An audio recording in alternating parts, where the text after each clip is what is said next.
الدين النصيحة قلنا لمن قال لله ولكتابه ولرسوله ولأئمة المسلمين وعامتهم. بسم الله الرحمن الرحيم الحمد لله والصلاة والسلام على رسول الله أما بعد. Dans de nombreux versets du Coran, Allah tabaraka wa ta'ala nous ordonne de lui être reconnaissant. Il dit par exemple dans Surat al-Baqarah, la vache, verset numéro 152, فَاذْكُرُونِي أَذْكُرْكُمْ وَاشْكُرُوا لِي وَلَا تَكْفُرُونَ. Rappelez-vous de moi, je me rappellerai de vous, soyez-moi reconnaissant et ne soyez pas ingrats. Le fait d'être reconnaissant, c'est le fait de reconnaître un bienfait. Et être reconnaissant envers Allah subhanahu wa ta'ala comporte trois dimensions. Tout d'abord, reconnaître que le bienfait en question vient d'Allah. Allah dit dans le Coran, dans Surat An-Nahl, les abeilles, verset 53, وَمَا بِكُم مِّن نِعْمَةٍ فَمِنَ اللَّهِ. Et tout ce que vous avez comme bienfait provient d'Allah.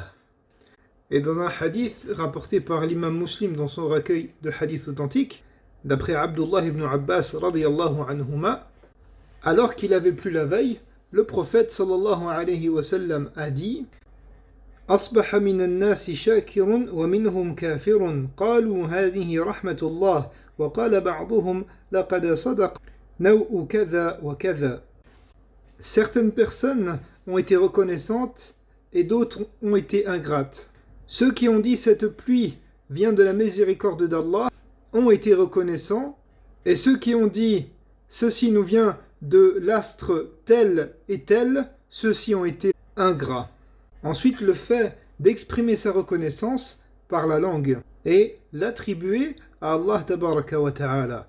Comme il est dit dans Surat Ad-Duha, le jour montant, وَأَمَّا بِنِعْمَةِ رَبِّكَ فَحَدِّثْ.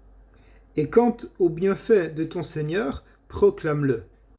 Et enfin, le fait d'obéir à Allah en s'acquittant de ce qu'il nous a ordonné et en délaissant ce qu'il nous a interdit, et tout particulièrement concernant le bienfait qui nous a été donné. Comme il est dit dans le Coran, dans la sourate numéro 34, Saba, اعملوا آل داود شكرا وقليل من عبادي الشكور.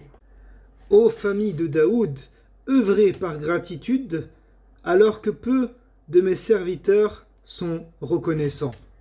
Or, dans ce verset, il est question précédemment des nombreux bienfaits dont Allah a comblé Daoud et son fils Sulayman, les deux nobles prophètes, et en guise de reconnaissance, il leur a ordonné d'œuvrer, c'est-à-dire de faire les œuvres pieuses. Et il y a dans le Coran deux versets qui sont les principes de base de la reconnaissance, à savoir sa parole tabaraka wa ta'ala wa in ta'uddu ni'matallahi la tuhsuha. Et si vous deviez énumérer les bienfaits d'Allah, vous ne pourriez le faire. Ainsi que sa parole la in shakartum la azidannakum. Si vous êtes reconnaissant, je vous donnerai davantage.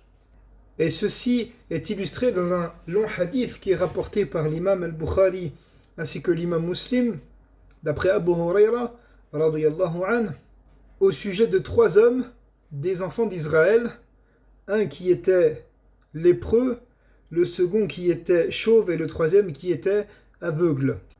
Allah leur a envoyé un ange, sous une apparence humaine. Et cet ange a demandé à ces hommes qu'est-ce qu'ils souhaiteraient. Et chacun des trois hommes fut exaucé.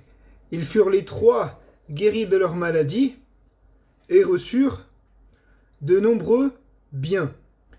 Puis, quelques années plus tard, ce même ange se présenta à eux sous l'apparence qui était la leur à l'époque où ils étaient pauvres et malades.